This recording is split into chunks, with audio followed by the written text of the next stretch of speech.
Latviešu valodu ārzemēs var apgūt ne tikai pašu latviešu organizētās skoliņās, bet dažviet arī mītnes valsts finansētās skolās. Tā tas ir piemēram Zviedrijā, kur Upsalā dzīvojošiem latviešu bērniem dzimtā valoda var būt viens no izvēles priekšmetiem. Diasporas latvieši grib panākt, lai skolas beigšanas eksāmenis latviešu valodā, pat ja valoda apgūta ārzemēs, tiktu atzīts arī Latvijā. Sadarbībā ar juristiem tiekot strādāts pie priekšlikumiem, lai grozītu izglītības likumu. Sadarbībā ar Latviešu.com vairāk stāsta Ilze Kalve.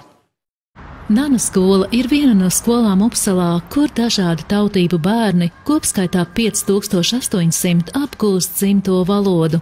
No tiem 25 ir latvieši, un Nana skolā reizi nedēļā uz latviešu valodas stundu sanāk vecākā grupa – 10. 6. līdz 9. klases skolēni.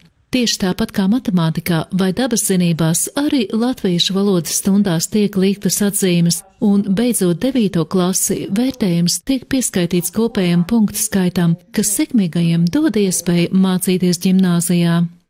Upsalā latviešu valoda ir starp 56 valodām, kuras tiek mācītas, un saskaņā ar Zviedrijas likumdošanu jebkuram bērnam, kurš Zviedrijā ir iebraucējis, jeb arī ir dzimis Zviedrijā, bet viņu vecākiem ir cita dzimtā valoda, kā zviedru valoda, ir tiesības pieteikties dzimtās valodas apmācībai ar nosacījumu, ka ir pietiekošs skaits bērnu tajā konkrētajā pašvaldībā. Čāpo, kaļķis, sliņķis. Šoreiz viens no uzdevumiem ir saklausīt atšķirību starp č un ķ, taču galvenā stundas tēma ir gleznotājs Jānis Rozentāls. Cik bērni bija Jānis Rozentāla? Daudz šie bērni ir dzimuši šeit Zviedrijā, nāk no jauktajām ģimenēm, un tātad tas ir jo īpaši svarīgi valodas uzturēšanai un atbalstam. Protams, ir nosacījums, ka šai valodai jābūt ir dzimtajai valodai mājās. Šī valoda ir jālieto, jo pretējā gadījumā tā būtu svešvalodas apmācība.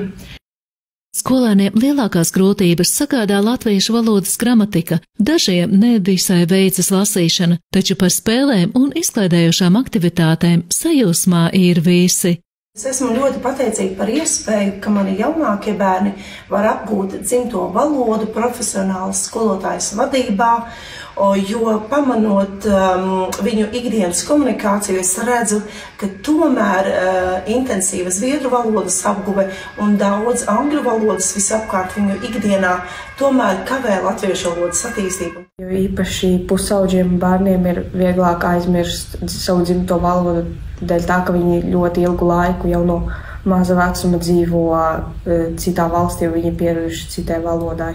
Es šeit nedzīvoju tik ilgi, bet man jau tāpat daži vārdi aizmirstās ik pa laikam. Mana mamma ir latviete no Kanādas, un es domāju, ka ir ļoti forši mācīties latviešu valodu Zviedrijā.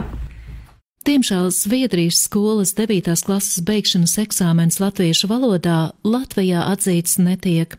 Tam nepieciešami grozījumi Latvijas likumdošanā, pie kā mēs šobrīd strādājam, kas nekādi neapdraudētu latviešu valodu kā tādu, bet būtu tikai iegūms, jo principā mēs iegūtu to, ka vairāki izceļojošie jaunieši turpinātu mācīties šo latviešu valodu. Un tādēļ mēs esam apzinājuši vairākas Eiropas diasporas latviešu un turpinām viņām diskusijas Latvijā, strādājam pie likumdošanas grozījumiem, ko plānojam iesniegt Saeimā.